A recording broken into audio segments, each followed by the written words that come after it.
important aspect of my research. What is strong sustainability, and why is it an important idea if we want to create better businesses?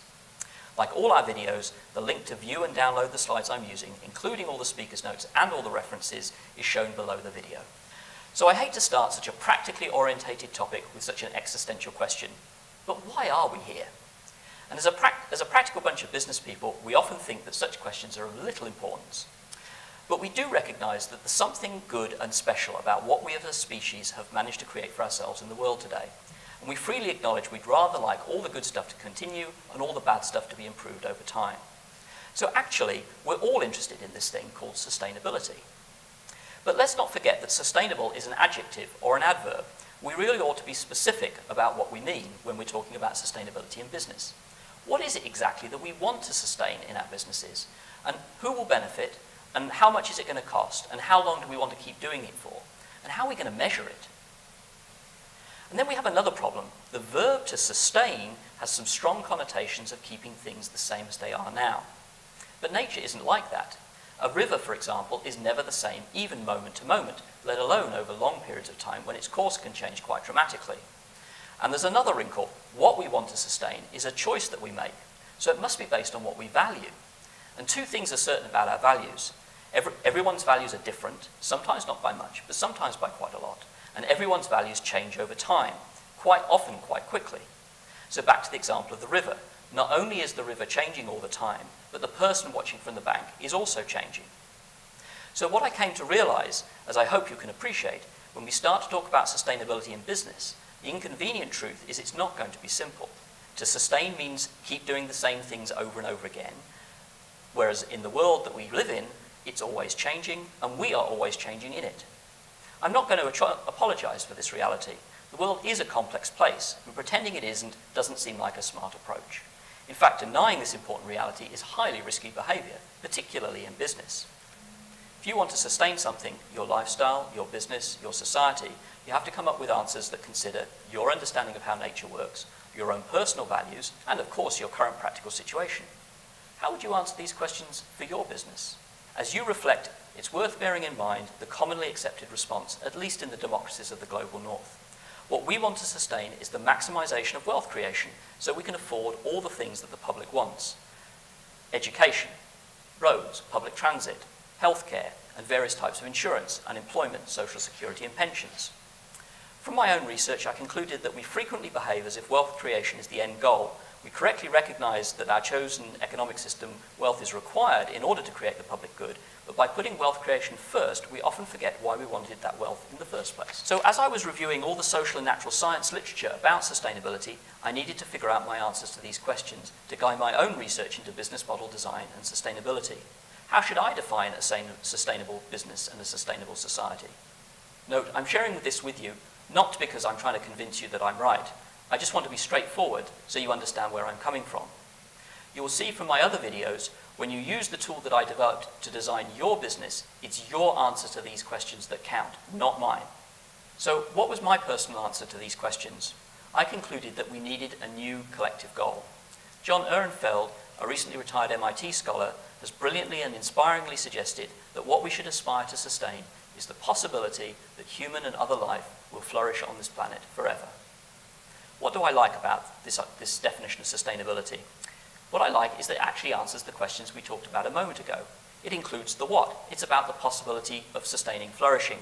It's about how good we can be. It's not about mere survival. Next, it includes whom. It includes all humans and other life, so it's very inclusive. Third, it includes how long. It's forever. This is not a short-term objective.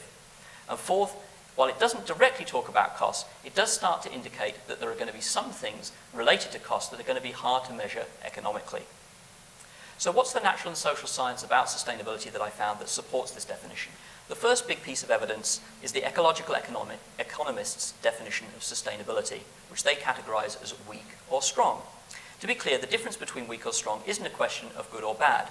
The question I ask myself is which approach is more or less likely to create the possibility for flourishing? Okay, so what are weak and strong sustainability? Most neoclassical economists and the politicians they advise assume that human ingenuity alone will enable us to have a sustainable society. For example, weak sustainability is the definition implicit in the now famous 1987 Brundtland Commission report for the United Nations. In that report, they defined sustainability as development which meets the needs of the present without compromising the ability of the future to meet their needs. Ecological economists disagree with this. They suggest that there are some parts of nature that we will never be able to replace. For example, it does not appear that we have any possibility of replacing the large stocks of natural capital, such as clean water, fertile soil, and certain climatic conditions that are required for photosynthesis that produces the food that we need to survive.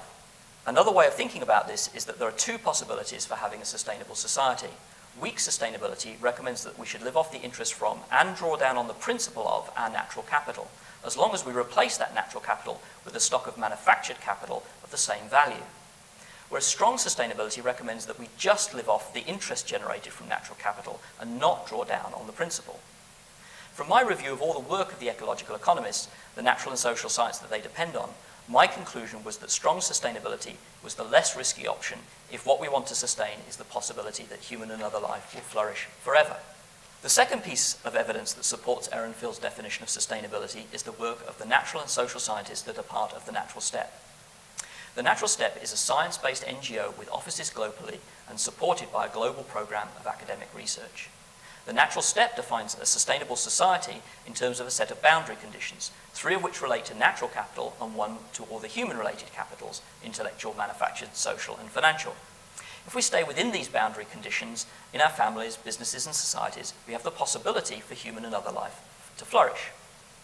The Natural Step suggests that in a sustainable society, nature is not subject to systematically increasing concentrations of substances extracted from the Earth's crust, concentrations of substances produced by society, and nor is nature subject to degradation by physical means, such as cutting down whole forests. And then they go on to suggest that in that society, people must not be subject to conditions that systematically undermine their capacity to meet their needs for personal well-being, influence, learning and growth, equity, and meaning. So having looked at sustainability from the macroeconomic, social, and planetary scales, the next question I ask myself is, so what does all this look like for business? How should business define success if it wants to contribute to a sustainable society where the possibility for flourishing exists? In other words, what does a business need to be truly better? In short, what is a strongly sustainable business? Recently, working with Dr. Bob Willard and others from the Natural Step around the world, we've come up with this definition of a better, strongly sustainable business. A strongly sustainable business creates positive environmental, social, and economic value.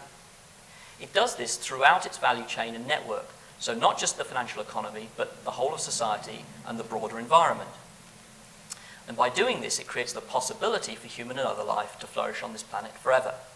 If a better, strongly sustainable business were to operate forever, it would not only do no harm, it would do well by doing good. So what does acting according to such a definition mean?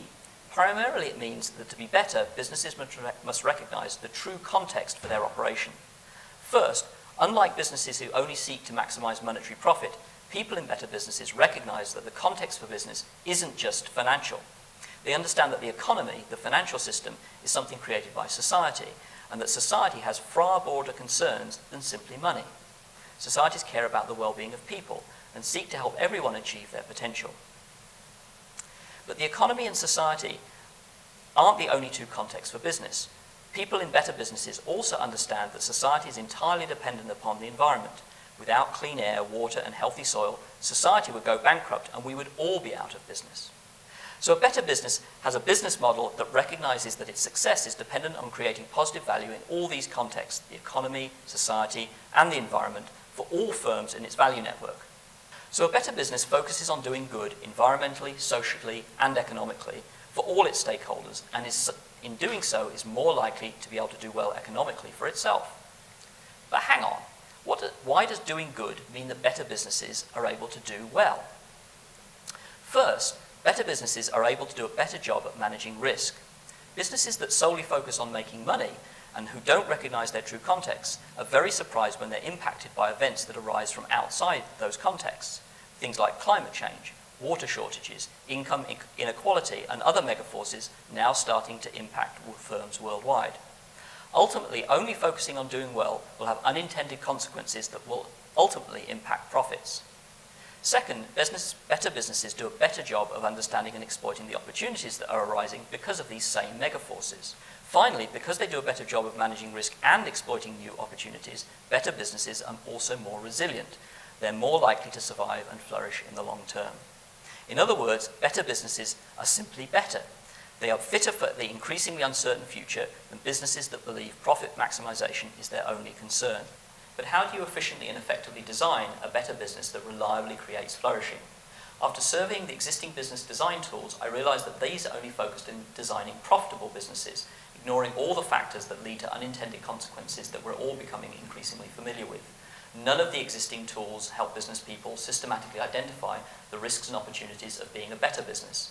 So recognizing this problem with the existing business design tools, in 2010 I went back to university full-time to do an interdisciplinary master's degree to create a better tool to help people design better, strongly sustainable businesses. I chose the highly customizable program in Environmental Studies and Business offered by York University's Faculty of Environmental Studies and Schulich School of Business. One day in 2012, I met the folks from the Ontario College of Art and Design University's Strategic Innovation Lab, the S-Lab. Some of them had helped Alex Osterwalder develop what is currently the most popular profit-first business model design tool, the Business Model Canvas, and had helped fund his very popular book, Business Model Generation. The people in the S-Lab were inspired by the progress I had already started to make towards a better tool to create better businesses. So in 2012, we created the Strongly Sustainable Business Model Group, and we decided we should focus on creating a toolkit to help new and existing small and medium businesses move to better, more sustainable business models. And we decided my new tool would be the center of that toolkit. Finally, a few months back, and after nearly 3 years of work, and with a lot of help from a lot of people, we reached a major milestone. I successfully defended my thesis and graduated. So what is this better tool to design better businesses? In my 3 years of research, I went all the way back to Alex Osterwalder's groundbreaking 2004 PhD, where he defined an ontology for profitable businesses. Then I used all the natural and social science about strong sustainability and how to design businesses that do good and do well to extend the original PhD to create an ontology for strongly sustainable business. But like Alex Osterwalder, I knew I needed to simplify to make a tool that was easy to use without losing any of the rich possibilities for designing better businesses that I'd learnt about. So again, following Osterwalder's lead, I used the ontology to power a new, easy-to-use visual design tool to help design better businesses, the Strongly Sustainable Business Model Canvas. The Strongly Sustainable Business Model Canvas asks 14 questions that, if you answer well, significantly increase the likelihood of creating a strongly sustainable business model. To learn more about strongly sustainable business model design and the new tool, the Strongly Sustainable Business Model Canvas, you can watch our other videos. So what are the next steps to bring the better, strongly sustainable business model canvas to the world to help create more better businesses? There are 3 things that I'd like to share. First, my thesis, which contains the canvas, is licensed under a Creative Commons license, but this has a commercial restriction. So if you want to start using the canvas today, you need to join our First Explorers program. It's just a simple mutual NDA and sharing agreement to sign, because we want to encourage as many people as possible to start using the canvas.